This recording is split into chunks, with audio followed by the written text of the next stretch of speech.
நாம் கர்த்தருடைய வார்த்தைக்கு நேராக நாம் கடந்து செல்லலாம். நீதிமொழிகள் 28வது அதிகாரம் 20வது வசனத்தை ஒருவர் வாசிக்கலாம். நீதிமொழிகள் 28வது அதிகாரம் 20வது வசனம். A faithful man shall abound with blessing, but he that maketh haste to be rich shall not be innocent. உண்மையுள்ள மனுஷன் பரிபூரண ஆசீர்வாதங்களை பெறுவான். ஐஸ்வர்யமானாகிறதற்கு தீவிரிக்கிறவன் எவனோ ஆக்கினைக்கு தப்பான். வசனங்களை தெளிவாக எழுத்துப்பிழை இல்லாம வாசிக்க வேண்டும். இப்பொழுது வாசிக்க கேட்ட இந்த வசனத்தின் மூலமாக கர்த்தர் நம்மோடு பேசும்படியாக நாம் ஜெபிப்போம். எங்கள் அன்பின் இயேசுவே, நாங்கள் உம்மை துதிக்கிறோம், ஸ்தோத்தரிக்கிறோம் அப்பா. இப்பொழுது நாங்கள் வாசிக்க கேட்ட இந்த வசனத்தின் மூலமாக கர்த்தாவே நீங்க பேசுங்க. கர்த்தாவே ஒவ்வொரு இருதயத்திலும் ஜீவனுள்ள வார்த்தைகள் உள் பிரவேசிப்பதாக. ஒவ்வொருவரையும் கர்த்தாவே வார்த்தையாகிய தேவன், அன்பின் தேவன் இயேசுவே, ஆண்டவரே அப்பா, ஆண்டவரே வார்த்தையாகிய தேவன் ஒவ்வொரு இருதயத்துக்குள்ளும் வார்த்தைகள் உள் பிரவேசிக்கட்டும், ஒவ்வொருவரையும் ஆசீர்வதிக்கட்டும். கர்த்தாவே நீங்க பேசுங்க, நாங்கள் கேட்கிறோம். இயேசு கிறிஸ்துவின் மூலமாய் வேண்டிக் கொள்கிறோம் எங்க நல்ல பிதாவே, ஆமென். கர்த்தருடைய பரிசுத்த நாமத்திற்கு மகிமை உண்டாவதாக. உண்மையுள்ள மனுஷன் பரிபூர்ண ஆசீர்வாதங்களை பெறுவான். ஐஸ்வர்யவானாகிறதுக்கு தீவிரிக்கிறவனோ ஆக்கினைக்கு தப்பான் என்று நாம் வாசிக்க கேட்டோம். கர்த்தருடைய பரிசுத்த நாமத்திற்கு மகிமை உண்டாவதாக. நாம் முதலாவது யாருக்கு உண்மையாக காணப்பட வேண்டும்? சொல்லுங்க பாப்போம். யாருக்கு தான் நாம் உண்மையாக இருக்க வேண்டும்? முதலாவது நம்மளை சிருஷ்டித்த கர்த்தருக்கு நாம் உண்மை உத்தமமாக காணப்பட வேண்டும். இரண்டாவது யாருக்கு உண்மையா இருக்க வேண்டும்? இரண்டாவது உங்களுக்கு கொடுக்கப்பட்ட கணவனுக்கு நீங்க உண்மையா இருக்கணும். அடுத்து கணவன் வந்து உங்களுக்கு கொடுக்கப்பட்ட மனைவிக்கு நீங்க உண்மையா இருக்கணும். உங்க இருதயம் திறந்த புஸ்தகமாக கணவன் மனைவிக்குள்ள எந்த ஒளிவும் மறைவும் இருக்கக்கூடாது. ஆகவே வந்து ஒரு உண்மை உத்தமமா இருக்கணும், உண்மையை பேச வேண்டும். உண்மையுள்ள மனுஷன்தான் பரிபூர்ண ஆசீர்வாதங்களை பெறுவான். எந்த ஆபீஸ்ல நீங்க யார் வேலைக்கு போனாலும் வேலைக்கு எடுத்தாலுமே அவ உண்மை உள்ளவனா என்று எண்ணி தான் ஆண்டவர் தருகிறார். ஆகவே இந்த ஊழியத்திற்கு கூட கர்த்தர் அழைக்கும் போது அவ உண்மை உள்ளவனா என்றுதான் அறிந்து எங்களை ஊழியத்திற்கு அவருடைய வேலையை செய்ய அவர் ஸ்தாபிக்கிறார். கர்த்தருக்கு ஸ்தோத்திரம். ஆகவே இந்த கடைசி நாட்கள்ல உண்மை உள்ளவர்களா இருக்கணும். தாய் தகப்பனுக்கு பிள்ளைகள் உண்மையாய் இருக்க வேண்டும் என்று நாம் வாசிக்கிறோம். கர்த்தருக்கு ஸ்தோத்திரம். ஒரு கர்த்தருடைய ஊழியக்காரன் எல்லா காரியத்திலும் உண்மையாய் இருக்க வேண்டியது இந்த கடைசி நாட்களில் மிகவும் அவசியமாகவே இருக்கிறது. எபிரெயருக்கு எழுதின நிருபம் 3வது அதிகாரம் 2வது வசனத்தை ஒருவர் சத்தத்தை உயர்த்தி வாசிக்கலாம். எபிரெயருக்கு எழுதின நிருபம் 3வது அதிகாரம் 2வது வசனம். மோசே தேவனுடைய வீட்டில் எங்கும் உண்மையுள்ளவனாய் இருந்தது போல இவரும் தம்மை ஏற்படுத்தினவருக்கு உண்மையுள்ளவராயிருக்கிறார். யார் உண்மையுள்ளவராய் இருக்கிறார்? மோசே தேவனுடைய வீட்டில் எங்கும் ஒரு இடத்துல இல்ல, எங்க உண்மையுள்ளவராய் இருக்கிறது போல இவரும், எவரும்? இயேசு கிறிஸ்து. அவர் அனுப்பின யாருக்கு? அவருடைய அப்பாவுக்கு, பிதாவுக்கு இயேசு கிறிஸ்து உண்மையாயிருக்கிறார். பிதாவின் சித்தத்தை செய்யவே இந்த பூமிக்கு வந்தார். பாவிகளை ரட்சிக்கவே கிறிஸ்து இயேசு உலகத்தில் வந்தார். ஆகவே அவர் பாருங்க பிதாவுக்கு உண்மையாயிருந்தார். இயேசு கிறிஸ்துவுக்கு நாம் என்ன செய்யணுமா? உண்மையாயிருக்க வேணும். மோசே தேவனுடைய வீட்டிலே எங்கு உண்மை உள்ளவராய் இருந்தார் என்று பார்க்கிறோம். கர்த்தருக்கு ஸ்தோத்திரம். நீங்கள் உண்மை உள்ளவர்களாய் வீடுகள்ல நீங்க காணப்படும் போது உங்களை பார்த்துதான் பிள்ளைகள் வளரும்.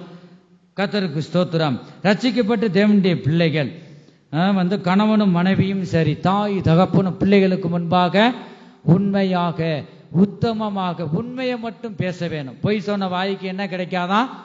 போஜனம் கிடையாது என்று உலகத்தார் சொல்லுவதை நாம் பார்க்கிறோம். பொய்யர் அனைவரும் 2ஆம் மரணமாகிய கந்தகம், அக்கினி, கடல் என்று சொல்லப்பட்டிருக்கு வேதத்துல. ஆகவே ஒருபோதாவது நீங்க என்ன செய்யக்கூடாது, விளையாட்டுக்கு கூட பொய் சொல்லவே கூடாது. கர்த்தருக்கு ஸ்தோத்திரம். ஆகவே இந்த இடத்துல அதை நம்ம பார்க்கிறோம். எங்கும் இந்த மோசே உண்மையுள்ளவராய் இருக்கிறதை நாம் பார்க்கிறோம். கர்த்தருக்கு ஸ்தோத்திரம். நாம் இந்த கடைசி நாட்கள்லாம் எப்படிப்பட்டவர்களாக இருக்கிறோம்? தேவனுக்கு முன்பாக ஒரு உண்மையாக இருக்கிறோமா? நம்ம ஏதாகிலும் நம்ம வேண்டிக் கொண்டு ஒரு பொருத்தனை பண்ணியிருக்கலாம். கர்த்தாவே, அவர் பொருத்தனை, உன்னுடைய பொருத்தனை அவர் கேட்கறது இல்லை. அந்த உலகம், வானமும் பூமியும் அவருடையது. ஏதோ ஒரு உற்சாகத்தில் நீ சொல்லிட்ட, அந்த பொருத்தனை பண்ணினதுல நீ உண்மையாக நீ இருப்பாயானா நல்லது. அப்படி இல்லைன்னா சேதம் உண்டாகுது. பாருங்க, எதுக்கு நம்ம சிந்திப்போம்? ஏதோ ஒரு நாள் நான் பொருத்தனை பண்ணினமே, அதை நிறைவேற்றாதனால தான் அது வேஸ்டாக சேதம் உண்டாகுது. ஆகவே நான் பண்ணின பொருத்தனையே பண்ணிட்டா செய்யணும், இல்லாவிட்டால் பண்ணாம இருக்கிறது நல்லது. கர்த்தருக்கு ஸ்தோத்திரம். உண்மையாக இருக்கணும். நாம் எத்தனை பேர், நாம் ஒவ்வொருவரும் தேவனுக்கு முன்பாக உண்மையாக இருக்கிறோமா? கர்த்தருக்கு ஸ்தோத்திரம். மோசே பாருங்க, மோசே எங்கும் உண்மையுள்ளவராய் இருந்தது போல நம்ம அழைத்த தேவன், அவர் பிதாவுக்கு உண்மையுள்ளவராய் இருக்கிறார். அவர் உண்மையுள்ள தேவன் என்று நாம் பார்க்கிறோம். 1 கொரிந்தியர் 1வது அதிகாரம் 9வது வசனம். God is faithful, by whom ye were called unto the fellowship of his Son Jesus Christ our Lord. தம்முடைய குமாரனும் நம்முடைய கர்த்தருமாயிருக்கிற நம்முடைய குமாரனும் நம்முடைய கர்த்தருமாயிருக்கிற இயேசு கிறிஸ்துவுடனே ஐக்கியமாயிருப்பதற்கு உங்களை அழைத்த தேவன் உண்மை உள்ளவர். ஹல்லேலூயா. உங்களை அழைத்த தேவன் எப்படிப்பட்டவரா? உண்மையுள்ளவர். உங்களையும் என்னையும் அழைத்த தேவன் உண்மையுள்ளவர். அவர் வார்த்தை சொல்லிட்டார், அவர் மாற மாட்டார். மனுஷர் நம்மளை மறக்கலாம், தேவன் நம்மை மறப்பதில்லை. என் ஜனமே, அவர் சொன்ன வாக்குத்தத்தங்களில் உண்மையுள்ளவர். அவர் நமக்கு சொன்னதை செய்யும் அளவும் நம்மை அவர் கைவிடுவதில்லை. அவர் உண்மையுள்ள தேவனாக இருக்கிறார். கர்த்தருக்கு ஸ்தோத்திரம். நாம் பார்க்கிற கர்த்தருமாய் இருக்கிற இயேசு கிறிஸ்துவுடனே ஐக்கியமாய் இருப்பதற்கு, நம்முடைய ஐக்கியம் யாரிடம் இருக்கிறது? கர்த்தராகிய இயேசு கிறிஸ்துவிடம் நம்முடைய ஐக்கியம் இருக்க வேண்டும். தேவனுக்கு நமக்கும் சரியான உறவு இருக்க வேண்டும். தேவனை பிரியப்படுத்துகிறதான ஒரு ஜீவியம் நம் ஜீவியத்துல காணப்பட வேண்டும். ஆராதனை பகுதியில் கர்த்தர் பேசினார். யாரோ ஒருவருக்கு ஆண்டவர் பேசினார், உன் ஜீவியம் எனக்கு பிரியமா இல்லை, எனக்கேற்ற ஒரு பிரியமுள்ள ஜீவியம் செய்ய உன்னை அர்ப்பணிக்க முடியாக தேவன் பேசினார். கர்த்தருக்கு ஸ்தோத்திரம். இந்த இடத்துல அதை நாம் பார்க்கிறோம். தேவனோடு இயேசு கிறிஸ்துவுடனே நாம் ஐக்கியமாய் இருப்பதற்கு நம்மை அழைத்த தேவன் எப்படிப்பட்டவரா? உண்மையுள்ளவராக இருக்கிறார். கர்த்தருக்கு ஸ்தோத்திரம். அந்த தேவன் யார்? இந்த இயேசு கிறிஸ்து யார் என்று நாம் கட்டாயமாக இந்த கடைசி நாட்கள்ல அறிய வேண்டும். நீங்க அறிஞ்சாதான் அந்த தேவனுடைய அன்பு உங்களுக்குள்ள இருக்கும். கர்த்தருக்கு ஸ்தோத்திரம். அந்த வேம்பாரில் ஒரு வீட்டுக்கு போன வாரம் ஜெபம் பண்ணோம். ஜெபம் பண்ணிட்டு வந்தோம். ஞாயிற்றுக்கிழமை பாருங்க, வண்டியில் இறக்கி விட்டு ஆலயத்துக்குள்ள பாதம் வச்ச ஒரு அதிசயம் நடக்குன்னு ஒரு சகோதரன் உள்ள வந்துட்டு, இதுவரைக்கும் ஆண்டவர் கொண்டு வந்துட்டார், இனிமேலும் கொண்டு வருவார் ஆண்டவர். அவங்க தாயாரை இறக்கி விட்டுட்டு நான் கவனிச்சுக்கிட்டே இருந்தேன். பாருங்க, அப்படி அதிசயம் நடக்கும். அதிசயம் நடக்கும்போது தானாவே ஆண்டவர் கொண்டு வருவார். கர்த்தர் பெரிய காரியங்களை அவர் செய்கிற தேவன். ஆலயத்து வாசல்ல கொண்டு வந்த தேவன், ரட்சிக்கவும் நம்முடைய தேவன் வல்லமை உள்ளவர். அவர் உண்மை உள்ள தேவன். நாம் ஜெபத்தில் எவைகளை நாம் கேட்கிறோமோ அவைகளெல்லாம் நீங்க பெறுவீர்கள் என்று நாம் சொல்றோம், வேதத்துல வாசிக்கிறோம். ஆகவே நீங்க ஜெபத்துல எவைகளை நீங்க கேட்கிறீங்களோ, கர்த்தருடைய நாமத்தின் மேல் நம்பிக்கை வைத்து அந்த காரியத்தை சொல்லி விசுவாசமா கேட்கிறீங்களோ, அவைகள் எல்லாம் ஜெபத்தின் மூலமாக நீங்க பெறுவீர்கள். ஆகவே இந்த கடைசி நாட்கள் ஒரு அதிசயத்தை செய்கிறார். இன்னும் 4 மாதம் தான் இருக்கிறது. 2026வது வருஷம். 2025வது வருஷத்துக்குரிய சபையின் வாக்குத்தத்தம் என்ன? உன்னை அதிசயங்களை காண செய்வேன். அப்ப நாட்கள் நெருங்கிட்டு ஒரு சில ஜீவியத்துல தான் இந்த ஆரம்பத்தில் வந்தவங்களுக்கு ஒரு அதிசயத்தையும் பார்க்கல. ஏன்னா விசுவாசத்தை நம்ம வர்த்திக்க செய்யணும், ஆண்டவர்கிட்ட நம்ம கேட்க வேண்டும். ஒரு சிலருக்கு அதிசயம் நடக்குது, இல்ல சின்ன சின்ன அதிசயம் உங்களுக்கு பெருசா இருக்கலாம். ஆனா நம்முடைய தேவன் பெரிய தேவன், பெரிய அதிசயங்களை செய்கிறவர். ஆகவே எல்லா குடும்பங்கள்லயும் ஒரு அதிசயம் நடக்கணும். அதிசயம் என்ன? குடும்பத்தோடு தேவனை ஆராதிக்க வரணும். ஒவ்வொரு ஜீவியத்தில் ஒரு மாற்றங்கள் உண்டாகணும். ஒரு குடிப்பழக்கத்தில் ஒரு சகோதரர் இருக்காரா, ஆண்டவரை தரிசித்து வெளிச்சம் வரும்போது இருள் தானா போயிடும். ஒரு மாற்றத்தை நாம் பார்க்கிறோம், மனம் திரும்புதலை நாம் பார்க்கிறோம். அதுதான் பெரிய அதிசயம். நம் ஜீவியத்தில் ஒரு மாற்றத்தை தருகிறார். குடும்பமாக நான் எத்தனோ வாரம் சொல்லியும் வரல, ஆனா ஆலயத்துக்கு தேடி வராரே, அதுதான் பெரிய அதிசயங்க. அப்படிப்பட்ட அதிசயத்தை செய்யணும். குடும்பமாக வந்து ரட்சிக்கப்பட்டு பெரிய ரட்சிப்பு இந்த வருஷ கடைசியில் ஆண்டவர் செய்ய போகிறார். அதற்காக நீங்க பிரயாசப்பட வேண்டும். தொடர்ந்து ஜெபத்துல நீங்க ஆண்டவரை நீங்க தொந்தரவு பண்ணிக்கிட்டே இருக்கணும். ஆண்டவர் எப்பொழுதும் வருந்தி கேட்கணும். நீங்க ஜெபம் பண்ணணும், கேட்கலன்னா வருந்தி ஆண்டவரே எனக்கு உதவி செய்யுங்க, தாவீதின் குமாரனே எனக்கு இறங்கும். தாவீதின் குமாரன் என்றால் நமக்கு இறங்குகிற தேவன். ஆகவே நீங்க ஜெபத்தின் மூலமாய் பண்ணின விண்ணப்பங்களை நீங்க பெற்றுக்கொள்ள எப்பொழுதும் ஜெபத்துல நீங்க என்ன செய்யணுமா? தேவனை கேட்டுக்கொண்டே இருக்கணும். கேளுங்கள் அப்பொழுது உங்களுக்கு கொடுக்கப்படும். அப்ப வந்து நீங்க தரும் வர நீங்க என்னதான் செய்யணுமா? கேட்டுக்கொண்டே இருக்க வேண்டும், சோர்ந்து போக கூடாது. கர்த்தருக்கு ஸ்தோத்திரம். இந்த 2 குருடர்கள் பாருங்க, இந்த 2 குருடர்களும் வழியறிய இருக்கிறாங்க. சத்தம் கேட்குது, என்ன நடக்கிற சத்தம் கேட்குதே சொல்லி ஜனங்கிட்ட விசாரிக்கிறாங்க. 2 கண்களும் தெரியல, ஆனா செவிகள் காது கேட்குது. இயேசு வாரான்னு சொன்னாரு, இவங்களுக்கு விசுவாசம்.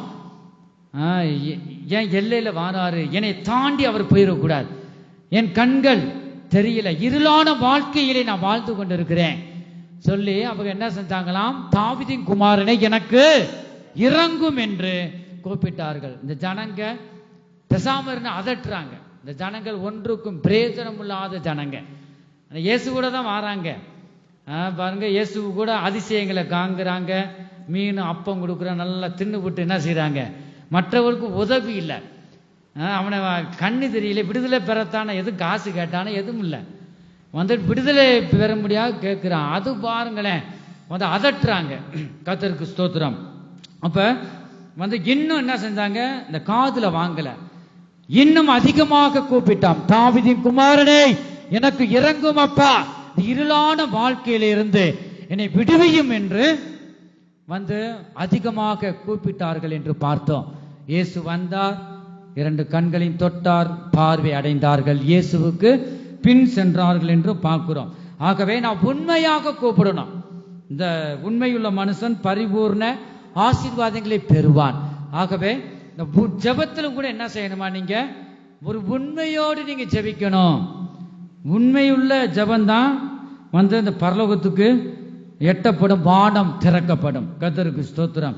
பவுலும் சீலாவும் ஜெபம் பண்ணாங்க. கட்டுண்டவர்களாக சிறைச்சாலையில இயேசு கிறிஸ்துவை நாமத்தை சொல்றாங்கன்னு பிடிச்சு கெட்டி போட்டாங்க சங்கிலியினால. அவங்க பவுலும் சீலாவும் நடுராத்திரியிலே பாடி துதித்தார்கள். ஜெபம் பண்ணும் போது எல்லாருடைய கட்டுகளும் மறந்தது, பாவ கட்டுகளும் மறந்தது. ஆகவே ஒரு மனதோடு ஒரு விண்ணப்பத்துக்கு நீ ஜெபிக்கும் போது, ஒரு உண்மையாய் நீ ஜெபிக்கும் போது உன் ஜெபத்துக்கு கர்த்தர் பதிலை தருவார். ஹல்லேலூயா. கர்த்தருடைய பரிசுத்த நாமத்திற்கு மகிமை உண்டாகட்டும். நீங்க ஜெபிக்கிறதுக்கு முன்பாக இந்த ஆவியான தேவன் யார், இயேசு யார், பிதா யார், அதை நீங்க அறிய வேண்டும். கர்த்தருக்கு ஸ்தோத்திரம். நாம் வாசிக்கிறோம் யோவான் சுவிசேஷம் 17வது அதிகாரம் 3வது வசனம். And this is life eternal, that they might know thee the only true God and Jesus Christ whom thou hast sent.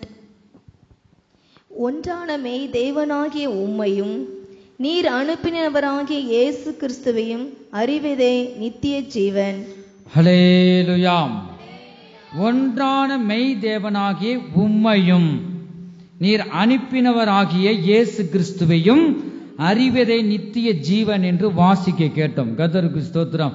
ஒன்றான மெய் தேவன் யார் சொல்லுங்க? பிதாவாகிய தேவன். பிதாவாகிய தேவன். அவர் அனுப்பினவர் யார்? அவர்தான் இயேசு கிறிஸ்து. இந்த இரண்டு பேரையும் நீங்க என்னதான் செய்யணுமா? அறிய வேண்டும். அடியன் தேவனை நான் அறிஞ்சேன் பாருங்க, தரிசனத்தின் மூலமாய், ஜீவ ஒளியாய், வார்த்தையாய், 2-3 வாட்டி வார்த்தையாக ஆண்டவர் எனக்கு வெளிப்பட்டார். நீர் என்னுடையவன், நான் உன் தேவன். இந்த வேம்பாருக்கு வந்த பிறகுதான் இந்த சமையல் பண்ற அந்த அடுப்புக்கு நேரா 2 மணி விடுதலை முகாம் 3 நாள் நடந்துகிட்டு இருக்குங்க. கடைசி நாள் நைட்டு அதிகாலையில் 2 மணி இருக்கும். ஏன்னா ஜனங்க இருக்கிறாங்க. அங்கே வர நிறையா வந்தாங்க. எங்க என்ன மாவட்டம் அது? அது தூத்துக்குடி மாவட்டம் இல்லை, இன்னொரு மாவட்டம் இருக்குது அங்கிட்டு. அந்த மாவட்டத்தில் நரிக்கூர் வரி நிறையா வந்திருந்தாங்க. தென்காசி மாவட்டத்திலிருந்து அவை நிறையா வந்திருந்தாங்க. ஏன்னா ஆண்களும் பெண்களும் இருக்காங்க. ஏன்னா எப்படியாவது ஆண்டவர் ஏதாவது தப்பு நடந்துடக்கூடாது. இந்த நரிக்குறவர் இங்கே வாரேன், கதவை தட்டுறேன், அங்கே போகிறேன். சகோதரிய உள்ள வெளியில் சகோதரருங்க பந்தல் போட்டிருந்தோம். ஆகவே எப்படி இருக்குன்னு விடிய தூக்கம் இல்லை. அது ஒரு ஜெபம் நடக்குதுன்னா ஏதாவது ஒன்று ஆயிடக்கூடாது. ஆண்டவரை நீங்கள் பாதுகாத்து கொள்ளுங்க பாருங்க. அப்படி இருக்கும் பொழுது அந்த 2 மணி இருக்கு, சேரில் உட்காந்து பைபிள் படித்தேன். படிக்கும்போது தான் இந்த எழுத்தில் பஸ்ஸில் எப்படி போகுது எழுத்து, இந்த சமையல் கட்டுக்கு நேரம். அதனால தான் நான் 2 வருஷம் ஆகி கூட அந்த ஊழியத்தை விட்டு நான் போகாத காரணம். இல்லைன்னா 6 மாதம் டூர் மாதிரி சுற்றிக்கிட்டே போனோம். அதனால தான் குடும்ப அட்டை எல்லாமே இங்கே மாற்றிட்டேன், நாங்கள் போகக்கூடாதுன்னு சொல்லி. தரிசனம் பாருங்க, எழுத்துனால நீர் என்னுடையவன். இந்த எழுத்து வருது, வார்த்தை வருது, சத்தம், மெல்லிய சத்தம் கேட்ட உடனே எனக்கு சந்தோஷம் தாங்க முடியல. நான் உன் தேவன் பாருங்க. அந்த வார்த்தை வந்து கர்த்தர் பெரிய, இதே மாதிரி அநேக இடங்கள் ஆண்டவர் பேசினார். கர்த்தருக்கு ஸ்தோத்திரம். இருதயத்தில் சுத்தம் உள்ளவர்கள் பாக்கியவான்கள், அவர்கள் தேவனை தரிசிப்பார்கள் என்று நாம் பார்க்கிறோம். கர்த்தருக்கு ஸ்தோத்திரம். ஒன்றான மெய் தேவனாகிய உம்மையும் தேவனை நீ அறிந்து கொள்ள வேணும். நாம் பாவத்திலும் சாபத்திலும் முளையான சேற்றிலே விழுந்து எழுந்திருக்க கூடாதபடிக்கு நாம் கிடந்தோம். இந்த பிதாவாகிய தேவன், அவருடைய அன்பின் தேவன் நம்மளை பார்த்தார். நம்முடைய தேவன் அன்பின் தேவன். இன்னொன்று என்னது? பச்சிக்கிற அக்கினியா இருக்கிறார். ஆகவே கர்த்தர் தொடர்ந்து பேசும்போது செவி கொடுக்காம இருந்தா தான் அந்த பச்சிக்கிற அக்கினியா வெளிப்படுவார். ஆகவே நம்முடைய தேவன் அன்பின் தேவன். அவருடைய வார்த்தை கீழ்ப்படியாமல் விழுந்து போன நம்மை இயேசு அவருடைய குமாரனை இந்த பூமிக்கு கொடுத்தார். பிதாவாகிய தேவன் அவருடைய குமாரனாகிய இயேசு கிறிஸ்துவை இந்த பூமிக்கு நமக்கு பரிசாக தந்தார். என் ஜனமே, எத்தனை பேருடைய உள்ளத்துல அப்படிப்பட்ட அன்பு இருக்கிறது? இயேசு கிறிஸ்து அன்பின் வழியிலே அவர் சென்றார். இந்த பிதாவாகிய தேவன் அவருடைய மகனாகிய இயேசு கிறிஸ்துவின் மூலமாக அவர் வெளிப்பட்டார். பிதாவின் அன்பு வெளியேற பெற்றது. மனுஷனுடைய அன்பு கூட நாம் மாறி போய்விடும். பிள்ளைகளுடைய அன்பு மாறி போய்விடும். தேவனுடைய அன்பு உன்னை விட்டு மாறி போவதில்லை. தேவனுடைய அன்பு உன்னை நித்தமும் வழி நடத்தும். என் ஜனமே, நீ தேவனை அறிந்து கொள்ள வேண்டும். இயேசு கிறிஸ்துவை நீ அறிந்து கொள்ள வேண்டும். இயேசு கிறிஸ்து அன்பின் பாதையில சென்றார். அவர் அந்த மனுஷர் வச்சுக்கிறத ஜாதி, இந்த ஜாதி அவர் பார்க்கல. எல்லாரையும் கர்த்தர் நேசித்தார். அவர் வந்தது அவர் சொந்த ஜனங்களுக்காக, யூத குலத்துக்காக வந்த நம்முடைய தேவன் யூத கோத்திரத்தின் சிங்கமாய் இருக்கிறார். அப்ப பாருங்க, சொந்த ஜனம் ஏற்றுக்கொள்ளல, புறஜாதிகளாகிய நம்மளை தேடி வந்தார். கர்த்தருக்கு ஸ்தோத்திரம். ஆகவே எவ்வளவு அன்பு நம்மள இருக்குமானால் அந்த கல்வாரி சிலுவையிலே நம்முடைய பாவங்கள் நாம் ஏற்றுக்கொண்டாரே, அந்த கல்வாரி சிலுவையிலே நாம் இருக்க வேண்டிய அந்த இடத்தில் நாம் இந்த சிலுவை மர தண்டனையை ஏற்றுக்கொள்ள வேண்டிய அந்த இடத்தில் இயேசு கிறிஸ்து நம்முடைய பாவங்கள் யாவையும், நம்முடைய அக்கிரமங்கள் யாவையும் அவர் சுமந்தார். தலையில முள்முடி சூடினோராய், இரத்தத்தை சிந்தினோராய் இந்த கல்வாரி சிலுவையிலே நமக்காகத்தான் அல்லவா அவர் மரித்தார். இயேசுவுக்காக நீ என்ன செய்தாய்? அவர் உனக்காக மரித்தாரே, உன்னை தூக்கி எடுத்தாரே, பாவ கயிறிலிருந்து அறுத்து உன்னை விடுவித்து இம்மட்டு ஜீவனோடு வைத்தாரே, அவருக்காக நீ என்ன செய்தாய்? தேவ சமூகத்தில் நீ உண்மையாக வந்து அன்பு கூறுகிறாயா? தேவனுடைய நாமத்தை உயர்த்துகிறாயா? நீ தேவனை பற்றி நீ தூரமாய் இருப்பது என்ன? தேவனிடம் நீ நெருங்கி வருவதற்கு நீ பிரயாசப்படுவாயாக. அவர் கல்வாரி சிலுவையிலே இரத்தத்தை சிந்தினார். விழாவுல குத்தும் பொழுது, இயேசு கிறிஸ்துவின் விழாவுல குத்தும் பொழுது இரத்தமும் தண்ணீரும் வந்தது என்று லூக்கா சுவிசேஷத்துல நாம் பார்க்கிறோம். இரத்தம் என்பது உயிரை குறிக்கிறது. ஒரு மனிதனுக்கு இந்த பூமியில சரீரத்துல இரத்தம் இல்லை என்றால் உயிர் இல்லை, ஜீவன் இல்லை. இரண்டாவது தண்ணீர் வருகிறது. ஒரு மனிதனுக்கு தண்ணீர் இல்லை என்றால் பூமியில வாழ முடியாது. இரத்தமாகிய உயிரை தந்து ஆரோக்கியமாகிய தண்ணீரை நமக்கு தந்தார் அல்லவா? இந்த கால வேளையிலும் கூட கர்த்தரை நோக்கி நாம் பார்ப்போமாக. கர்த்தாவே, ஆண்டவர், எனக்காக நீ மரித்தீரப்பா. உம்முடைய அன்பை நாம் முழுமையாக, ஆண்டவரே, உம்முடைய அன்பை என் இருதயத்தில் ஊற்றுங்கப்பா. இயேசுவே, உம்முடைய தகப்பன ஆண்டவரே தேவனை நான் அறிய வேண்டும். இயேசுவே, உண்மை நான் அறிய வேண்டும். நீ இயேசு கிறிஸ்துவை அன்பை நீ இயேசுவை நீ கண்டால் பிதாவை நீ காண்கிறாய். பிதாவின் அன்பு இயேசுவுக்குள்ள இருக்கிறது. ஆகவே இந்த கால வேளையில எவ்வளவு உனக்குள்ள தேவனுடைய அன்பு இருக்குமானால் தேவ சமூகத்துக்கு நீ ஓடி வருவாய். நீ அன்போடு பேசுவாய். உனக்குள்ள தேவனுடைய அன்பு இருக்கிறதா? ஒருவருக்கொருவர் வைராக்கியம் கொண்டு நீ இருக்கிறாயா? ஒருவருக்கொரு கசப்போடு நீ இருக்கிறாயா? ஒருபோதும் கசப்பு இருக்குமானால் தேவன் உனக்குள்ள வந்து ஆசீர்வதிக்க முடியாது. கிறிஸ்துவ ஜீவியம் என்பதே அன்பின் அடித்தளமே அன்புதான். எத்தனை பேர் நாம் அன்பை நாம் வெளிப்படுத்துகிறோம்? கர்த்தருக்கு ஸ்தோத்திரம். நம்முடைய தேவன் அன்பின் தேவன். அவர் வார்த்தையாய் இருக்கிறார். அவர் சர்வ வல்லமையுள்ள தேவனாய் இருக்கிறார். ஒன்றான மெய் தேவனாகிய உண்மையும் நீர் அனுப்பினவராகி இயேசு கிறிஸ்துவையும் அறிவதே நித்திய ஜீவன் என்று இயேசு கிறிஸ்து இந்த இடத்துல சொல்லுவதை நாம் பார்க்கின்றோம். கர்த்தருக்கு ஸ்தோத்திரம். நாம் இந்த வேளையிலும் கூட இந்த சர்வ வல்லமையுள்ள தேவனை எத்தனை பேர் உண்மையாக அந்த வார்த்தையை நாம் கேட்கிறோம்? யோவான் சுவிசேஷம் 14வது அதிகாரம் 6வது வசனத்துல அதற்கு இயேசு, நானே வழியும் சத்தியமும் ஜீவனுமாய் இருக்கிறேன், என்னாலே அல்லாமல் ஒருவனும் பிதாவினிடத்தில் வரான் என்று நாம் பார்க்கிறோம். இயேசுதான் வழி. இயேசுவின் வழினா என்ன சொல்லுங்க? இயேசுவின் வழினா என்ன? உங்க வழி என்ன வழி? ஒருத்தர் கேட்டா அவங்களுக்கு தனி வழி வச்சிருப்பாங்க. என் வழி தனி வழி சொல்லிட்டு நல்லா வீராப்பா சொல்லுவாங்க. அந்த வழியில அங்க கொண்டு போகாது. இயேசுவின் வழினா என்ன? அவருடைய வழி உண்மை உள்ளது, அன்பு உள்ளது, உண்மை உத்தமம் உள்ளது, நியாயம் உள்ளது, பரிசுத்தம் உள்ளது. அதுதான் இயேசுவின் வழி. இந்த வழியே இயேசுவின் வழியை நாம் என்ன செய்யணும்? ஒவ்வொரு மனிதனும் இந்த அன்பின் வழி, உத்தமமான வழி, இந்த உண்மையான வழியை தேர்ந்தெடுத்து நம்ம ஜீவியத்தில் கொண்டு வந்து நாம் நடக்க வேண்டும். நடக்கும் போதுதான் இயேசுவின் வழியிலே நாம் செல்லுகிறோம் என்று அர்த்தம். ஆகவே இயேசுவின் வழியில ஒரு மனிதன் செல்லுகிறான்னா அவன் இடறி விழுவதற்கு வாய்ப்பே இல்லை. ஆனா இயேசுவின் வழியிலே செல்லுகிறான். தேவனுடைய அன்பு அவனுக்குள்ள இருக்கு. ஆகவே நீ இடறி ஒருபோதும் நீ விழுக மாட்ட. ஆகவே இதுதான், அதை நானே வழி சத்தியம் ஜீவனுமா இருக்கிறேன். நான் எந்தெந்த வழியில சென்றேனோ அதெல்லாம் நீ செல்ல வேண்டும். சென்றாதான் எங்க போக முடியுமா? பிதாவை தேவனை நீ காண முடியும் என்று இயேசு கிறிஸ்து சொல்லுவதை நாம் பார்க்கிறோம். பிதாவாகிய தேவனை நாம் காண வேண்டும். கர்த்தருக்கு ஸ்தோத்திரம். இந்த பிதாவாகிய தேவனை நாம் காண வேண்டுமானால் அவரை நாம் அறிய வேண்டும். கர்த்தருக்கு ஸ்தோத்திரம். நாம் அன்புள்ளவர்களாய் நடந்து கொள்ள வேண்டும். 1 யோவான் 4வது அதிகாரம் 7லிருந்து 9 வரை நாம் வாசிக்கிறோம். 1 யோவான் 4வது அதிகாரம் 7லிருந்து.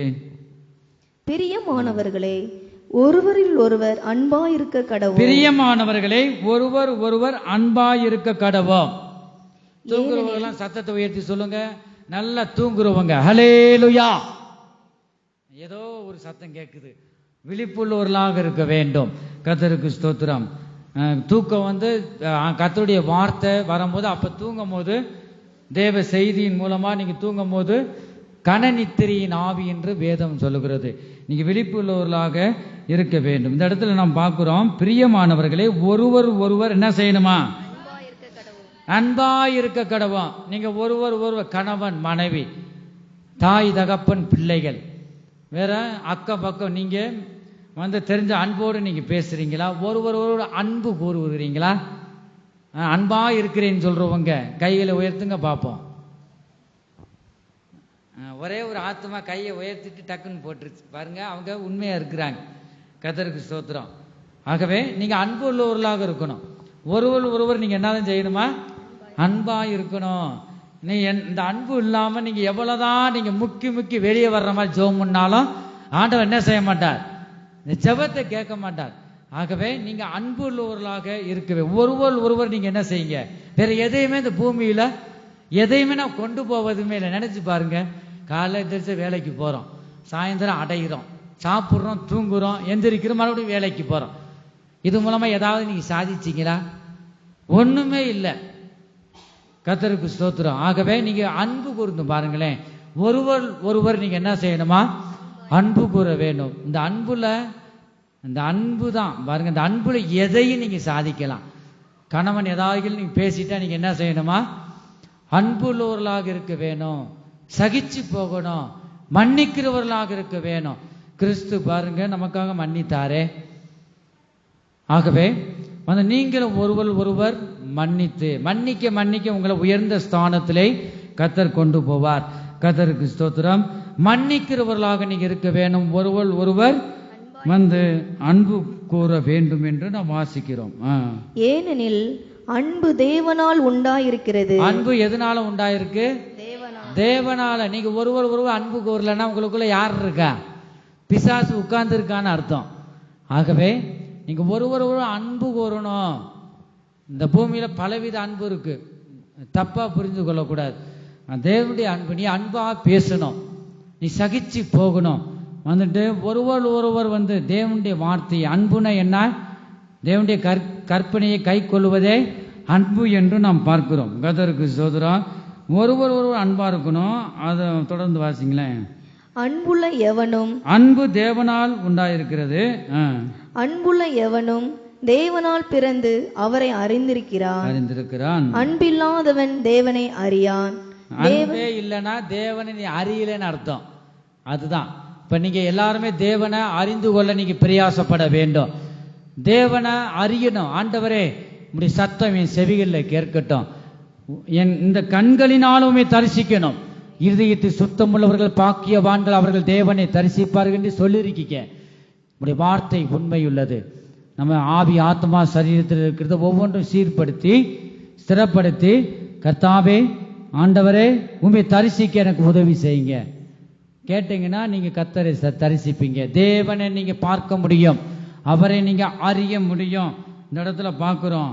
கர்த்தருக்கு ஸ்தோத்திரம். தேவனால் பிறந்து அவரை அறிந்திருக்கிறான். அன்பில்லாதவன் தேவனை அறியான். தேவன் அன்பாகவே இருக்கிறார். தேவன் அன்பாகவே இருக்கிறார். தம்முடைய ஒரே பேரான குமாரனாலே நாம் பிழைக்கும்படிக்கு தேவன் அவரை இவ்வுலகத்திலே அனுப்பினதினால் தேவன் நம்மேல் வைத்த அன்பு வெளிப்பட்டது. ஹல்லேலூயா. பிதாவாகிய தேவன் அவர் குமாரனை அனுப்பி அன்பு கூறுகிறார். கர்த்தருக்கு ஸ்தோத்திரம். அப்ப எவ்வளவு அன்பு இருக்கும்! வேற எதையும் கொடுத்து ஒன்றும் செய்ய முடியாது.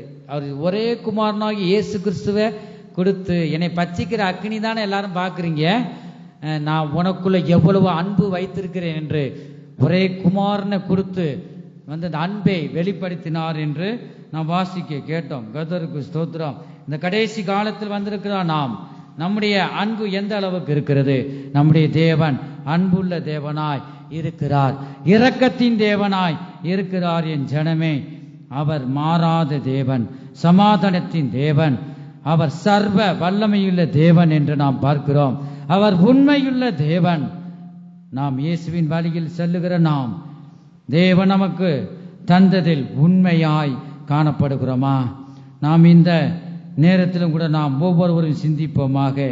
நமக்கு கொடுத்த வேலையில நாம் உண்மையுள்ளவர்களாய் இருக்கிறோமா? உங்களுக்கு கொடுத்த மனைவிக்கு நீ உண்மையாய் இருக்கிறாயா? உங்களுக்கு கொடுத்த கணவனுக்கு நீ உண்மையாய் இருக்கிறாயா? பிள்ளைகள் தகப்பனுக்கு தாய்க்கு உண்மையாய் இருக்கிறாயா?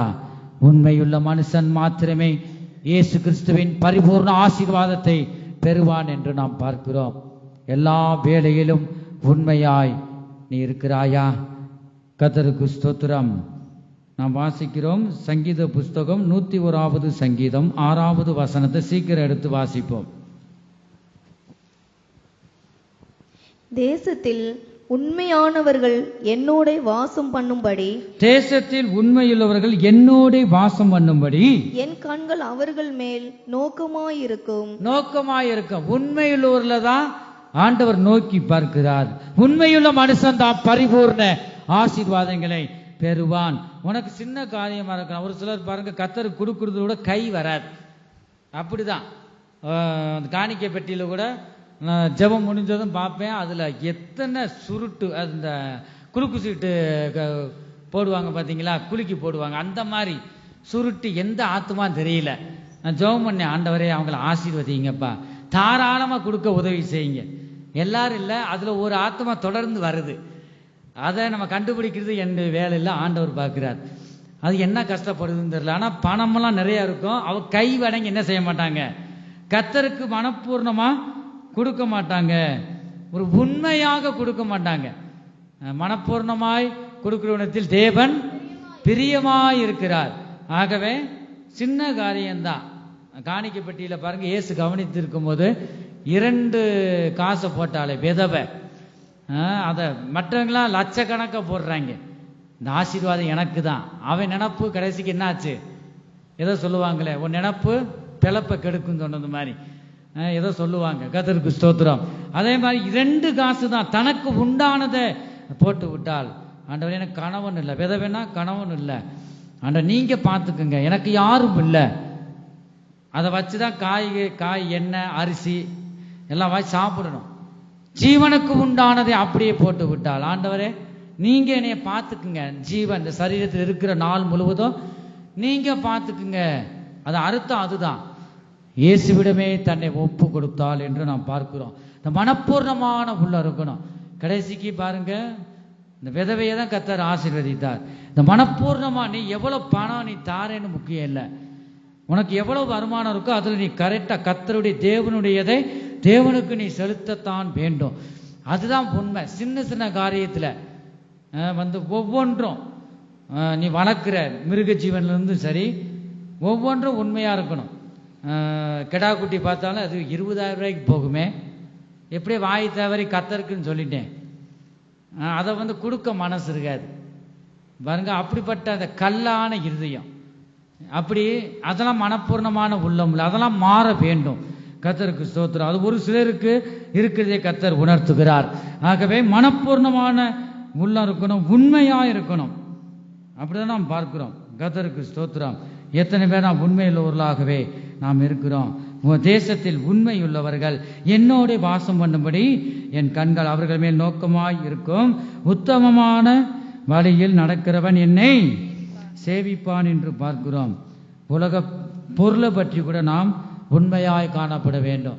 ஒரு ஆபீஸ்ல வேலை பார்த்தாலும் இது யாருடைய சொத்தோ, இது அவனுடைய பணம் தானே, கடமைக்கு நீ செய்யக்கூடாது. ஆகவே உண்மையா இருக்கணும். உலக பொருளை குறித்தும் கூட நீங்க என்ன செய்யணுமா, உண்மையா இருக்க வேண்டும் என்று இயேசு கிறிஸ்து இந்த வார்த்தையை சொல்லுகிறார். வாசிப்போம். லூக்கா சுவிசேஷம் 16வது அதிகாரம் 11 13 வரை. அநீதியான உலக பொருளை பற்றி நீங்கள் உண்மையாயிராவிட்டால், அநீதியான உலக பொருளை பற்றி நீங்கள் உண்மையாயிராவிட்டால், இதிலேயே உண்மை இல்லையே, அழிந்து போறது உலக பொருளை பற்றி நீ உண்மை இல்லை. அதான் ஆண்டவர் பார்க்கிறாரு. யார் உங்களை நம்பி உங்களிடத்தில் மெய்யான பொருளை ஒப்புவிப்பார்கள்? பாருங்க, அதான் பார்க்கிறோம். நீங்க உலக பொருளே உண்மை இல்லை, உண்மையா இராவிட்டால் யார் உங்களை நம்பி உங்களிடத்தில் மெய்யான பொருளை ஒப்புவிப்பார்கள்? ஆவிக்குரிய ஆசீர்வாதமும் வரங்களையும் நீ பெற்றுக்கொள்ளணும்னா இந்த உலகத்துக்குரிய அழிந்து போகிற இந்த பொருளை நீ உண்மையாய் இருக்க வேண்டும். கர்த்தருக்கு ஸ்தோத்திரம். நீ உண்மையாய் இருக்கும் போது கர்த்தர் உன்மேல் பிரியமாய் இருக்கிறார். கர்த்தருக்கு ஸ்தோத்திரம். உனக்கு திராணி இருந்தா செய்யலாம். கர்த்தர் இதை கேட்கல, நீ பணம் கொடு காசு கொடு கேட்கல, உன் இருதயத்தை ஆண்டவர் கேட்கிறார். நீ கையிட்டு செய்கிற வேலையை கர்த்தர் ஆசீர்வதிக்கிறனா, இந்த பணத்தை பரிசுத்தமாக்கணும்னா யார் யார் கையிலையோ வந்திருக்கும். உலகமே ஒரு 10 ரூபா எடுத்துக்கிட்டாலும் உலகமே சுற்றி வரும். ஆகவே வந்துட்டு அந்த பணம் விபச்சார கொலைகாரன் கையில் அப்படிலாம் வரும். அப்போ ஊழியக்காரர் கையில் தரும்போது கர்த்தர் பரிசுத்தமாக்குறார். மீதி எல்லா ஆசீர்வாதமும் பரிசுத்தமாக்கப்படுது. ஆகவே இதில் உண்மையுள்ளவர்களாக இருக்க வேண்டும். நம்ம கொடுத்த தாளத்திலும் கூட நீங்கள் உண்மையாக இருக்க வேண்டும் என்று நாம் பார்க்கிறோம். 13வது வசனம், எந்த ஊழியக்காரனும் 2 எஜமான்களுக்கு ஊழியம் செய்யக்கூடாது. ஒருவனை பகைத்து மற்றவனை சிநேகிப்பான், அல்லது ஒருவனை பற்றி கொண்டு மற்றவனை அசட்டை பண்ணுவான். தேவனுக்கும் 12 வாசிக்கல, வேறொருவனுடைய காரியத்தில் நீங்கள் உண்மையுள்ளவர்களாய் இராவிட்டால் உங்களுக்கு யாதொன்றை சொந்தமாக கொடுப்பவர் யார்? எந்த ஊழியக்காரனும் 2 எஜமான்களுக்கு ஊழியம் செய்யக்கூடாது. 2 எஜமானுக்கு கீழ் என்ன செய்யக்கூடாதா? நீங்க ஊழியம் செய்யக்கூடாது. ஒன்னு உலகம் இல்லைன்னா தேவன். 2 வழியில் நீ கால் வைக்க கூடாது. இயேசுனா இயேசுவேடமே நீ ஒரே அடைய நம்பிக்கையோட இயேசுவே நீங்க தான் எனக்கு தஞ்சம். பாருங்க, நீ உலகத்திற்கு தேவனுக்கு ஊழியம் செய்ய ஒருவனாலும் கூடாதுன்னு சொல்றாரு. ஒருவனை பகைத்து மற்றவனை சிநேகிப்பான், அல்லது ஒருவனை பற்றி கொண்டு மற்றவனை அசட்டை பண்ணுவான். தேவனுக்கும் உலக பொருளுக்கும் ஊழியம் செய்ய உங்களாலே கூடாது என்றார். வசனத்துல பதில் வந்துருதா பாருங்க. அப்ப நீ உலக பொருளுக்கும் தேவனுக்கும் என்ன செய்யக்கூடாது? ஊழியம் செய்ய ஒருவனாலும் கூடாது என்று பார்க்கிறோம். ஆகவே இந்த வேளையிலும் கூட நம்ம எத்தனை பேர் இந்த இயேசு கிறிஸ்துவை நோக்கி பார்க்கிறோம்? கர்த்தருடைய பரிசுத்த நாமத்திற்கு மகிமை உண்டாவதாக. எஜமானனே என் இயேசு ராஜனே, எஜமானனே என் இயேசு ராஜனே, என்னமெல்லாம் ஏக்கமெல்லாம் உம் சித்தம் செய்வதுதானே. என் எண்ணமெல்லாம் ஏக்கமெல்லாம் உம் சித்தம் செய்வதுதானே. எஜமானனே எஜமானனே என் இயேசு ராஜனே. ஹல்லேலூயா. நாம் வாழ்வது தேவனுக்காக. அவர் நம்மை ஆசீர்வதிக்கும் தேவன், சர்வ வல்லமையுள்ளவர். நம்மை அழைத்தவர் உண்மையுள்ளவர். நம்மை அவர் உள்ளங்கைகளிலே நம்மளை வரைந்திருக்கிறார். அவர் நம்மை விட்டு விலக மாட்டார், நம்மளை கைவிட மாட்டார். அந்த இயேசு கிறிஸ்துவை நீ பற்றிக்கொள். அவர் மாறாத தேவனாய் உண்மையுள்ள தேவனாக இருக்கிறார். எம் ஜனமே, உமக்காகத்தான் வாழ்கிறேன், உம்மைத்தான் நேசிக்கிறேன். நான் உமக்காகத்தான் வாழ்கிறேன், உம்மைத்தான் நேசிக்கிறேன். பலியாகி என்னை மீட்டீரேன், பலியாகி என்னை மீட்டீரேன். எல்லா கரங்களை தட்டி உற்சாகத்துடன் பரலோகம் திறந்தீரையா, பரலோகம் திறந்தீரையா. எஜமானனே என் இயேசு ராஜனே, எஜமானனே என் இயேசு ராஜனே. என் எண்ணமெல்லாம் ஏக்கமெல்லாம் உம் சித்தம் செய்வதுதானே. என் எண்ணமெல்லாம் ஏக்கமெல்லாம் உம் சித்தம் செய்வதுதானே. எஜமானனே எஜமானனே என் இயேசு ராஜனே. ஹல்லேலூயா. நம்முடைய எஜமானாகிய கர்த்தர் உண்மையுள்ளவர். நம்முடைய தேவன் சர்வ வல்லமையுள்ள தேவன். நம்முடைய எண்ணங்கள் ஏக்கம் எல்லாம் அவருடைய சித்தத்தை வந்து செய்வதாகவே இருக்க வேண்டும். 2 தீமோத்தேயு 2வது அதிகாரம் 13வது வசனத்தை நாம் வாசிக்கும் போது, நாம் உண்மை இல்லாதவர்களாய் இருந்தாலும் அவர் உண்மையுள்ளவராய் இருக்கிறார், அவர் தம்மை தாம் மறுதலிக்க மாட்டார் என்று இந்த வசனத்தில் வாசிக்கிறோம். நம்ம அநேக காரியங்களில் உண்மை இல்லாமல் இருந்தாலும் அவர் உண்மையுள்ளவராய் இருக்கிறார். ஆகவே கர்த்தர் நம்மளை நேசிக்கிறார். கர்த்தருக்கு ஸ்தோத்திரம். ஒரு ஊழியக்காரனும் சரி, ஒரு விசுவாசிகளும் சரி, கர்த்தருக்கு ஸ்தோத்திரம். பிள்ளையுடைய கல்யாண காரியங்களை நான் பார்த்துட்டா அந்த இடத்துல ஊழியக்காரருடைய வெளிப்பாடு தெரியும், ஒரு விசுவாசியுடைய வெளிப்பாடு தெரியும். கர்த்தருக்கு ஸ்தோத்திரம். கல்யாணம் வச்சுட்டா இந்த ஊழியத்தை நீ உண்மையுள்ளவன் என்று தான் ஆண்டவர் தரார். ஊழியத்துக்கு வரும்போதெல்லாம் அவங்க அடிபட்டு ரொம்ப துன்பப்பட்டு தான் ஊழியத்துக்கு வந்திருப்பாங்க. சில காலம் ஆகும்போது கர்த்தர் உயர்த்துவார். உயர்த்தும் போது அவங்க கண்ணும் தெரியாது, பழச நினைச்சு பார்க்க மாட்டாங்க.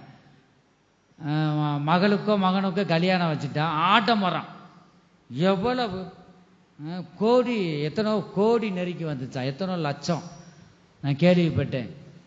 இதெல்லாம் வீணான அலங்காரம். கர்த்தர் நீ உண்மை உள்ளவன் எண்ணி தான் அந்த ஊழியத்தை தருகிறார். அதை மாதிரி ஒவ்வொரு விசுவாசிகளுக்கும் ஆடம்பரம் இருக்கக்கூடாது. ஊழியக்காரனே அதை இப்போ கடைப்பிடிக்கலை.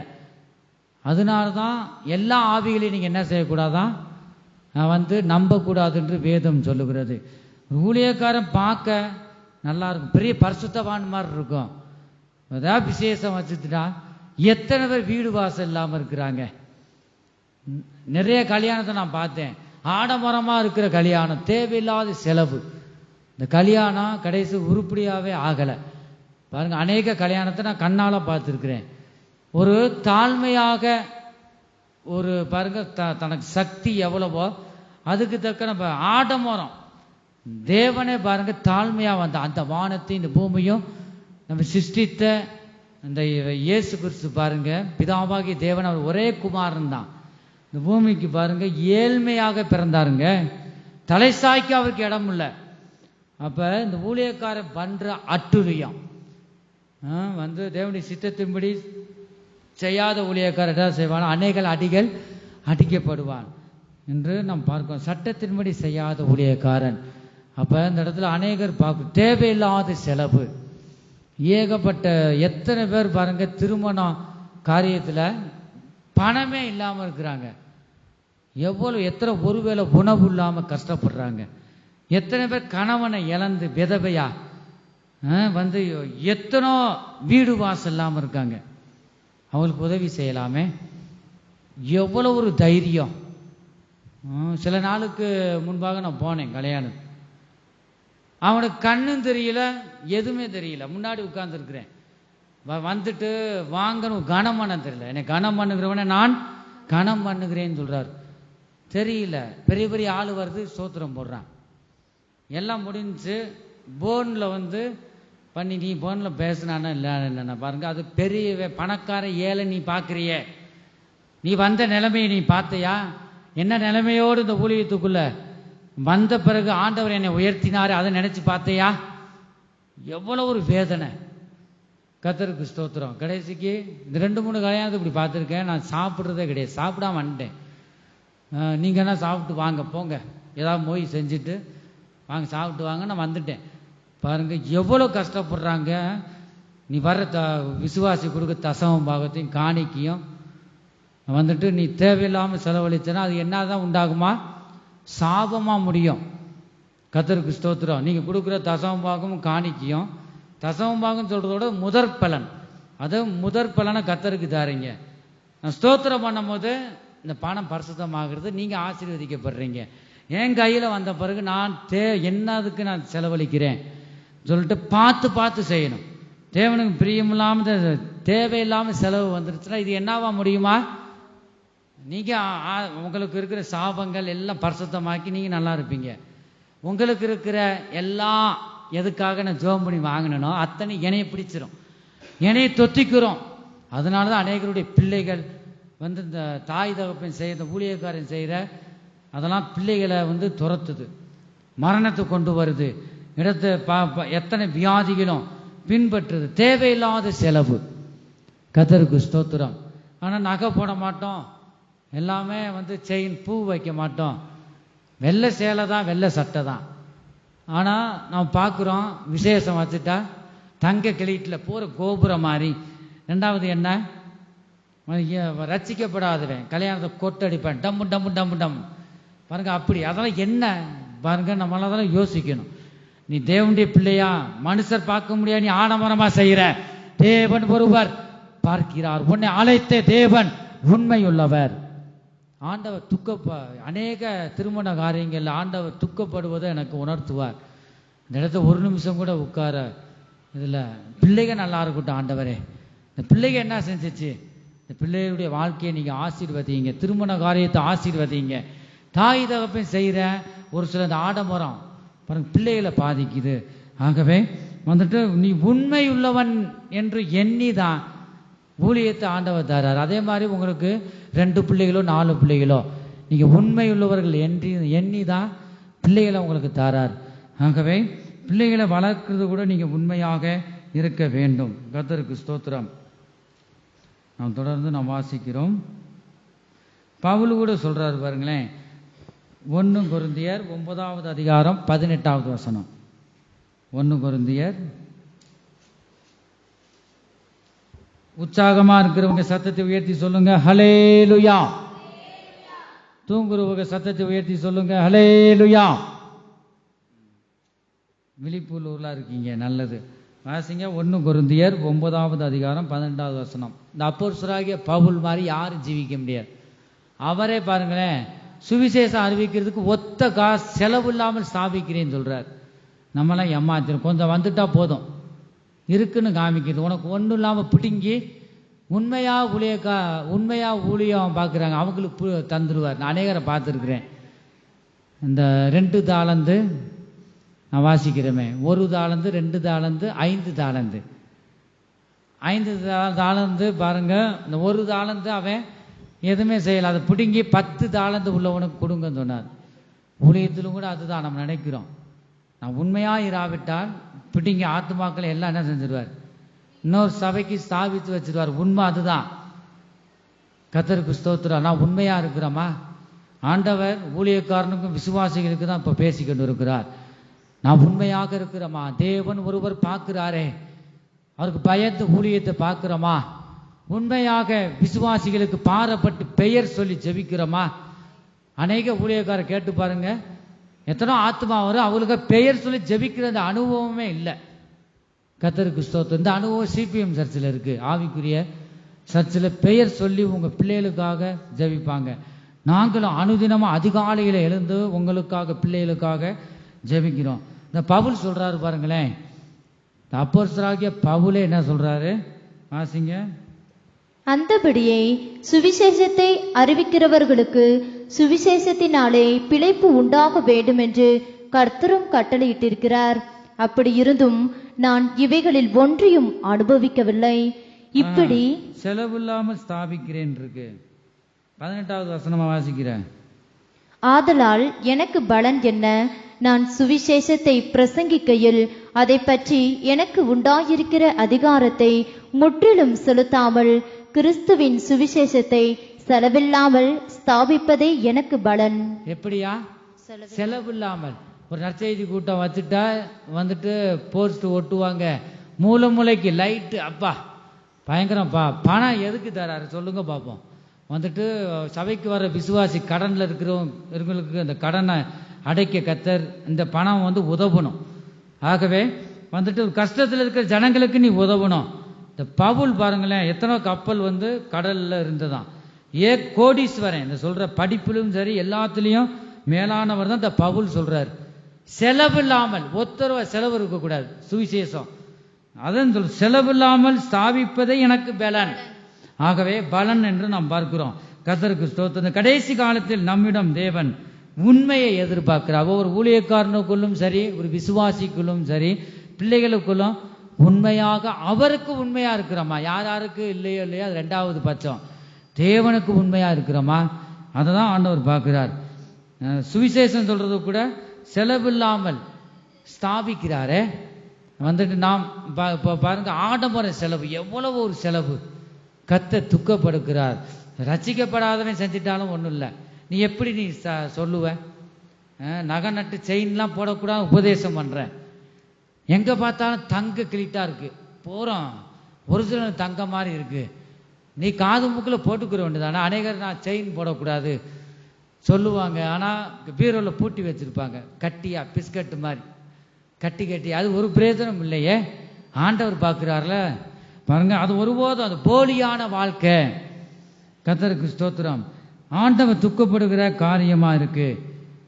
நாம் இந்த கடைசி காலத்தில் தேவன் நம்மிடம் உண்மையை பார்க்கிறார். நாம் உண்மையாய் பேச வேண்டும். பேச்சு கூட உண்மையாக நம்முடைய வார்த்தைகள் இருக்க வேண்டும். தேவன் உங்களுக்கு கொடுத்த பிள்ளைகளுக்கு உண்மையாய் தேவ சத்தியத்துக்குள் உங்கள் பிள்ளைகளை வளர்க்க வேண்டும். தேவனுக்கு முன்பாக நம் இருதயம் உத்தமமாய் காணப்பட வேண்டும் என்று நாம் பார்க்கிறோம். ஆதியாகமம் 17வது அதிகாரம் 1வது வசனம். ஆபிரகாம் 99 வயதான போது கர்த்தர் ஆபிரகாமுக்கு தரிசனமாகி, நான் சர்வ வல்லமையுள்ள தேவன், நீ எனக்கு முன்பாக நடந்து உத்தமனாயிரு என்று நாம் பார்க்கிறோம். அப்ப இந்த ஆபிரகாம் தேவனுடைய வார்த்தை கீழ்ப்படிந்தார், உத்தமமா உண்மையா இருந்தபடினாலதான் இந்த ஆபிரகாமை கர்த்தர் ஆசீர்வதித்தார். கர்த்தருக்கு ஸ்தோத்திரம். இந்த தேவன் இந்த கடைசி காலத்தில் ஒரு ஊழியத்திலும் ஒரு உண்மையை பார்க்கிறார், ஒரு விசுவாசி குடும்பங்களிலும் ஒரு உண்மையை பார்க்கிறார். கர்த்தருக்கு ஸ்தோத்திரம். இந்த கடைசி காலத்தில் வந்திருக்கிற நம்முடைய ஜீவியம் எப்படிப்பட்டதாக இருக்கிறது? தேவன் தேசத்திலும் கூட உண்மையாய் பார்க்கிற, தேசத்தில் உண்மையை நாம் பார்க்க முடியல. நாம் மற்றவர்களை பார்க்க வேண்டாம். நம் இருதயம் தேவனுக்கு முன்பாக உத்தமமாய் உண்மையாய் காணப்படுவதற்கு நாம் பிரயாசப்படுவோமாக. கர்த்தருக்கு ஸ்தோத்திரம். இந்த பூமியில் நாம் யார் என்று நாம் அறிய வேண்டும். நாம் இந்த பூமியில நான் யார், பூமியில் நம்ம சிருஷ்டித்த நோக்கம் என்ன, தேவன் நம்மில் வைத்த திட்டங்கள் என்ன என்று நீ லட்சியத்தோடு நீ வாழ வேண்டும். கர்த்தருக்கு ஸ்தோத்திரம். தேவன் விரும்புகிற ஒரு பரிசுத்த முள்ள ஜீவியம் செய்ய வேண்டும். இந்த பூமியில் நம்மை சிருஷ்டித்து ஒரு பெரிய நோக்கமே ஆண்டவர் வைத்திருக்கிறார். அது நிறைவேற தேவனுடைய சமூகத்திலே நாம் காத்திருக்க வேண்டும். என் ஜனமே, நாம் தேவனுக்கு முன்பாக ஒரு உண்மை உத்தமமாக நடந்து கொள்ள நம்ம அர்ப்பணிப்போமாக. உண்மை உத்தமமாய் நடந்து கொண்டவர்கள் மாத்திரமே தேவ ராஜ்யத்தில் பிரவேசிக்க முடியும் என்று மத்தேயு சுவிசேஷம் 25வது அதிகாரம் 21வது வசனத்தை நாம் வாசிக்கிறோம். அவனுடைய எஜமான் அவனை நோக்கி, நல்லது உத்தமமும் உண்மையும் உள்ள ஊழியக்காரனே, கொஞ்சத்திலே உண்மையாயிருந்தாய், நீ கொஞ்சத்திலே உண்மையாயிருந்தாய், அநேகத்தின் மேல் உன்னை அதிகாரியாக வைப்பேன். அல்லேலூயா. உனக்கு கொடுத்த கொஞ்சத்தில் நீ உண்மையாயிருக்கும் போதுதான் இந்த ராஜ்யத்துக்கு யார் தான் போவா? உண்மை உத்தமம் உள்ளவர் தான் அங்க போக முடியும். கர்த்தருக்கு ஸ்தோத்திரம். சங்கீத புஸ்தகம் 145 18 19 பார்க்கிறோம். தம்மை நோக்கி கூப்பிடுகிற யாவருக்கும் உண்மையாய் தம்மை நோக்கி கூப்பிடுகிற யாவருக்கும் கர்த்தர் சமீபமாய் இருக்கிறார் என்று பார்க்கிறோம். அவர் தமக்கு பயந்தவருடைய விருப்பத்தின்படி செய்து அவர்கள் கூப்பிடுதலை கேட்டு அவர்களை ரட்சிக்கிறார். நம்ம எத்தனை பேர் உண்மையாய் உத்தமமாய் நான் தேவனுக்கு முன்பாக காணப்படுவேன் சொல்றவங்க சத்தத்தை உயர்த்தி ஹல்லேலூயா. கர்த்தர் உத்தமர்களுக்கு துணை நிற்கிறார். உத்தமனை கர்த்தர் நேசிக்கிறார். என் ஜனமே, உத்தமன் நற்குணம் உடையவன் என்று நாம் பார்க்கிறோம். உத்தமன் மேலானவன் உயர்ந்தவன் என்று வேதம் சொல்லுகிறது. உத்தமன் பெருமதிப்பு பெற்றவன் என்று வேதம் சொல்லுகிறது. கர்த்தருக்கு ஸ்தோத்திரம். உத்தமன் குணத்தில் அழகானவன், உத்தமன் சத்தியம் தவறாதவன். கர்த்தர் உத்தமமாக நடக்கிறவர்களை உயர்த்தி வைக்கிறார். என் ஜனமே, கர்த்தருக்கு ஸ்தோத்திரம். கர்த்தருக்கு உத்தமமாய் நடக்கிறவர்கள் சிங்கத்தை போல் பின் அடைய மாட்டார்கள், தன் உறுதியிலே ஒரு நிலையாய் இருப்பார்கள் என்று வேதம் சொல்லுகிறது. கர்த்தருக்கு ஸ்தோத்திரம். உத்தமனுடைய முடிவு சமாதானமாய் காணப்படும். உத்தமமாய் நடக்கிறவன் ரட்சிக்கப்படுவான். உத்தமமாய் நடக்கிறவர்களுக்கு கர்த்தர் கேடகமாய் இருக்கிறார். உத்தம குணத்தில் தேவன் பிரியப்படுகிறார். சிகட்ட கத்துடா கத்துடா. இந்த வேளையில நாம் எத்தனை பேர் கர்த்தரை நோக்கி பார்க்கிறோம்? உத்தம குணம் உனக்குள்ள இருக்கிறதா? தேவனுக்கு முன்பாக உண்மையாய் இருக்கிறாயா? தேவன் உன்னை காண்கிற தேவன். இந்த வேளையில உன் இருதயத்தை அவர் ஆராய்ந்து பார்க்கிறார். மனுஷனோ உன் முகத்தை பார்க்கிறான், தேவனோ உன் இருதயத்தை பார்க்கிறார். உத்தம குணத்தில் தேவன் பிரியமாய் இருக்கிறார். உத்தமனை கர்த்தர் நேசிக்கிறார். உத்தமனை கர்த்தர் தாங்குகிறார். உத்தமனுக்கு கர்த்தர் நன்மை செய்கிறார். என் ஜனமே, உத்தமர்களின் நாட்களை கர்த்தர் அறிந்திருக்கிறார். உத்தமமாய் நடக்கிறவன் பத்திரமாய் நடக்கிறான் என்று வேதம் சொல்லுது. உத்தமர்கள் ஜீவகிரீடத்தை பெறுவார்கள். கடைசியாக உத்தமர்கள் தேவனிடம் வாசம் பண்ணுவார்கள் என்று நாம் பார்க்கிறோம். இந்த வேளையிலும் கூட எத்தனை பேர் கர்த்தரை நோக்கி நாம் பார்க்கிறோம். உத்தமர்களுக்கு தேவன் துணை நிற்கிறார். அவர் சர்வ வல்லமையில தேவனாயிருக்கிறார். அவரே உன்னதமானவர், அவரே நித்தியமானவர், அவரே நமக்கு ஞானம் உள்ள தேவன், அவரே அன்பின் தேவன், அவரே மகிமையின் தேவன், அவரே நம்மை ஆசீர்வதிக்கும் தேவன், அவரே பரிசுத்தம் உள்ள தேவன், அவரே பேசுகிற தேவன், அவர் வல்லமையுள்ள தேவனாயிருக்கிறார். அவரே நமக்கு அனுகூலமான தேவன், அவரே நம்மை காண்கிற தேவன், அவரே நம்மை முடிவு பரியந்தம் நடத்துகிற தேவன். என் ஜனமே, நாம் எத்தனை பேர் தேவனுக்கு முன்பாக உண்மையாய் நடந்து கொள்கிறோம்? நம்ம அனைத்து தேவன் உண்மையுள்ளவராய் இருக்கிறார். கர்த்தருக்கு ஸ்தோத்திரம். அந்த வேளையில் அவரை நோக்கி நாம் பார்ப்போமா? எல்லாரும் எழுந்து நிற்போமாக. இந்த திருவசனத்துக்கு நம்மை அர்ப்பணிப்போமாக. எல்லா காரியங்களிலும் நாம் உண்மையுள்ளவளாய் காணப்பட உதவி செய்யும் என்று நீ சொல்லுவாயா? கர்த்தரே நமக்கு ரட்சிப்பின் கண்மலையாய் இருப்பார். நீ உண்மையாய் இருக்கும் போது அவர் இருதயத்தின் கண்மலையாய் இருப்பார். அவர் நமக்கு நித்திய கண்மலையாய் இருப்பார். கர்த்தர் நமக்கு ஞான கண்மலையாய் இருப்பார். கர்த்தரே நம் தாகத்தை தீர்க்கும் கண்மலையாய் இருப்பார். கர்த்தரே நமக்கு நன்மை செய்யும் கண்மலையாய் இருப்பார். நீ உண்மையாய் இருக்கும் போது கர்த்தரே நமக்கு சகாயம் செய்வார். கர்த்தரே நமக்கு பாதுகாக்கும் கண்மலையாய் இருப்பார். அவரே சர்வ வல்லமையுள்ள தேவனாயிருப்பார். உண்மையுள்ள மனுஷன் பரிபூர்ண ஆசீர்வாதங்களை பெறுவான் என்று கர்த்தர் பேசினார். இந்த வார்த்தை மூலமாய் கர்த்தர் ஒவ்வொருவரையும் ஆசீர்வதிப்பாராக. கர்த்தருக்கு ஸ்தோத்திரம். உன் காலமெல்லாம் போகுதே உலக மாயையிலே, ஓ தேவ கோபம் வருமுன் உன் மீட்பரண்டை வாராயோ. இயேசு ராஜா வருவார், இன்னும் கொஞ்சம் நேரம்தான் மோட்சலோகம் சேர்ந்திடுவோம். அல்லேலூயா, இயேசு ராஜா வருவார், இன்னும் கொஞ்சம் காலம்தான் மோட்சலோகம் சேர்ந்திடுவோம். உலக இன்பம் நம்பாதே, அதன் ஈச்சையாகும் ஆளியும் உன் ஜீவன் போகும் நாளிலே ஓர் காசம் கூட வராதே. இயேசு ராஜா வருவார், இன்னும் கொஞ்சம் காலம்தான் மோட்சலோகம் சேர்ந்திடுவோம்.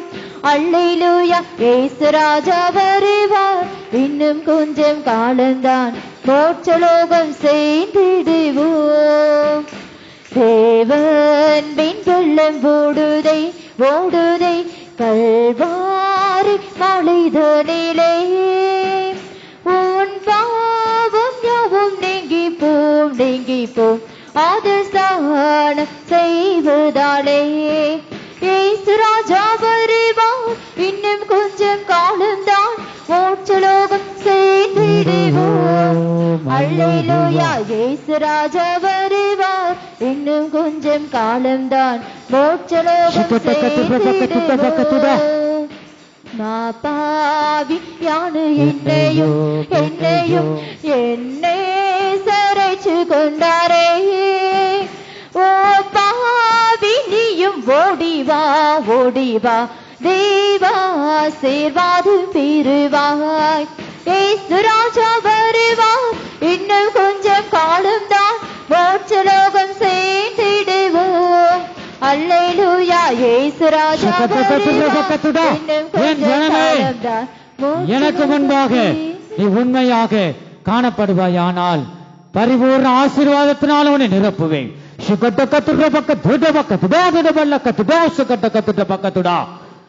என் சமூகத்திலே வந்திருக்கிற நீ எல்லாவற்றிலும் உண்மையாய் காணப்படும்படி கவனமாய் இரு. உண்மையுள்ள மனுஷனை மட்டுமே நான் ஆசீர்வதிக்கிற தேவனாய் இருக்கிறேன். நான் உன்னோடு உண்மையுள்ள தேவனாய் பேசுகிறேன். எல்லா காரியங்களிலும் உண்மையாயிருக்க நான் விரும்புகிறேன். உன் குடும்பங்களிலும் உன் ஜீவியத்திலும் நன்மை செய்யக்கூடாதபடி தடையாக இருக்கிறது. தடையை நீங்கும்படியாக உன் பேச்சிலும் உன் செயல்களிலும் உண்மையாக நீ காணப்படு. இந்த வேளையில நான் பேசின வார்த்தைகளுக்கு நீ செவிகொடுவனை ஒப்புக்கொடு. நான் உண்மையுள்ள தேவனாய் உன்னோடு பேசுகிறேன். உன்னை நேசிக்கும் தேவனாய் உன்னோடு பேசுகிறேன். உன்னை நான் அன்புடன் உன்னோடு பேசுகிறேன். உன்னை அதிகமாய் நேசிக்கிறேன் என் ஜனமே. எனக்கு முன்பாக உண்மை உத்தமமாய் நடந்து கொள்ளு. அப்பொழுது உன்னை பரிபூர்ண ஆசீர்வாதத்தினால் நிரப்புவேன் என்று கர்த்தர் சொல்கிறார்.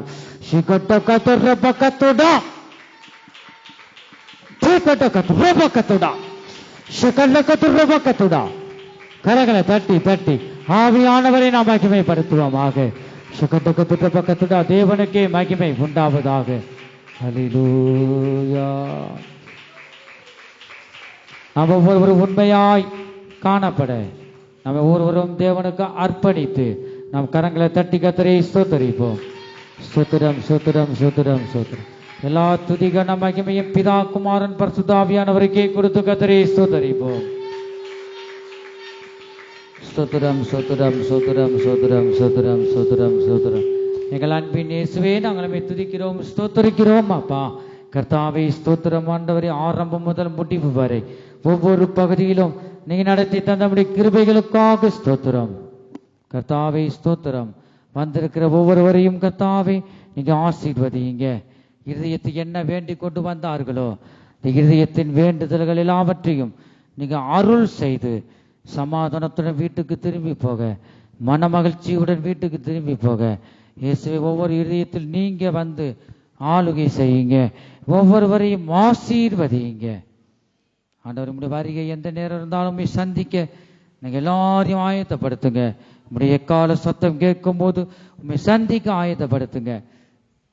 எல்லா துதி கனம் மகிமையும் உமக்கே செலுத்துகிறோம். இயேசு கிறிஸ்துவின் மூலமாய் வேண்டிக் கொள்கிறோம் நல்ல பிதாவே. ஆமே. நாம் தொடர்ந்து சொல்லுவோம். என் ஆத்துமாவே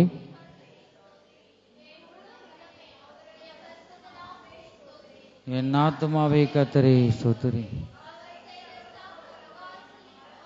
ஆமென். கர்த்தராகிய இயேசு கிறிஸ்துவினுடைய கிருபையும் தேவனுடைய அன்பும் பரிசுத்த ஆவியுடைய ஐக்கியமும் நம் அவருடைய பாதுகாவலும் நம் அனைவரோடும் கூட என்றென்றைக்கும் சதா காலங்களிலும் இருப்பதாக. ஆமென். ஹல்லேலூயா ஹல்லேலூயா ஹல்லேலூயா.